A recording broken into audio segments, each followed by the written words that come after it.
Penuntun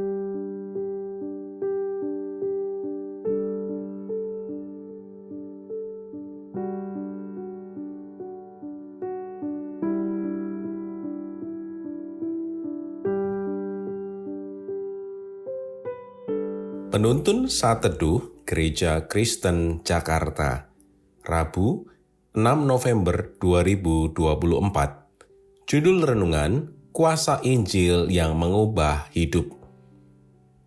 Ayat Alkitab terambil dari Kisah Para Rasul, pasal 16, ayat 32 sampai 34.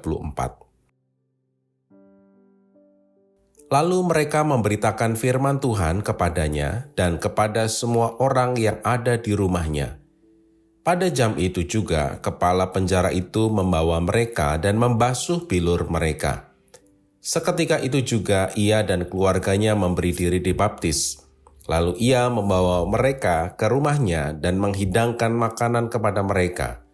Dan ia sangat bergembira bahwa ia dan seisi rumahnya telah menjadi percaya kepada Allah. Lee Strobel adalah seorang jurnalis investigatif yang bekerja untuk Chicago Tribune dan seorang ateis yang berpendirian teguh. Dia adalah lulusan Yale Law School dan sangat bangga akan kemampuan analitis dan skeptisnya.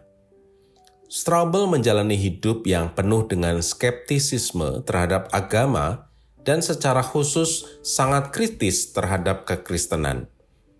Perubahan besar dalam hidup Strobel dimulai ketika istrinya, Leslie, menjadi seorang Kristen. Dia melihat perubahan positif dalam perilaku dan sikap istrinya yang membuat penasaran. Sebagai seorang jurnalis, Strobel memutuskan untuk menyelidiki kebenaran ajaran Kristen.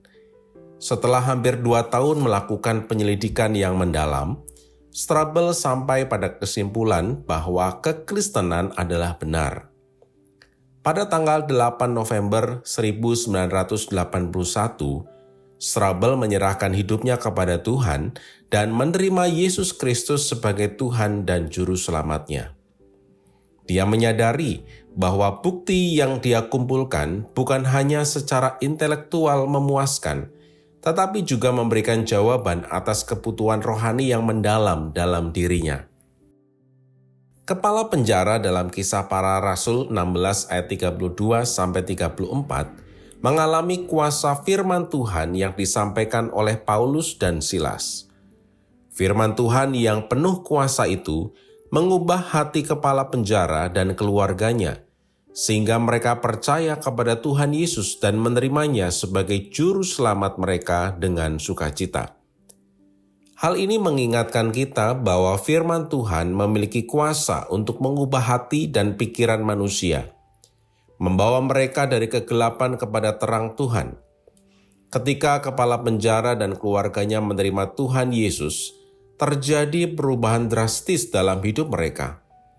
Kepala penjara yang sebelumnya bertanggung jawab atas penahanan Paulus dan Silas, sekarang merawat mereka dengan penuh kasih, mencuci bilur-bilur mereka, dan menjamu mereka di rumahnya.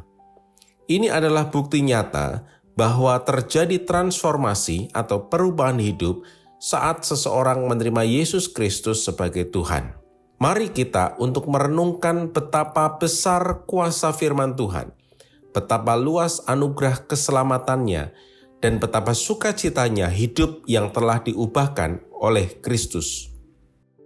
Firman Tuhan itu penuh kuasa yang dapat mengubahkan hidup kita menjadi serupa dengan Kristus. Tuhan Yesus memberkati.